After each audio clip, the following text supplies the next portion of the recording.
జీవితం ఒక రైలు ప్రయాణం లాంటిది. జనాలు వస్తుంటారు, పోతుంటారు. కొందరు మనతో కలిసి కొంత దూరం ప్రయాణిస్తారు. కొందరు మనం వారిని ఇష్టపడే లోపే చెప్పకుండా స్టేషన్‌లో దిగిపోతారు.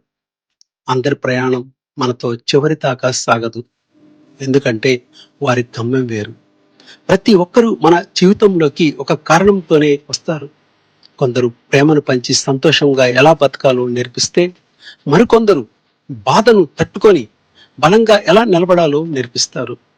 ఇంకొందరు మనం మర్చిపోయిన మన విలువను మనకు తిరిగి గుర్తు చేసి వెళ్తారు.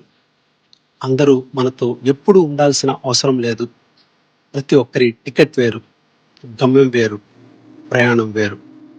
అందుకే అర్థం చేసుకోవాల్సింది ఏమిటంటే, ఎవరిని మనసులో ఉంచుకోవాలో, ఎవరిని చిరునవ్వుతో వారి దారిన సాగనంపాలో తెలుసుకోవడమే. అదే జీవితం. అదే నిజమైన ప్రయాణం.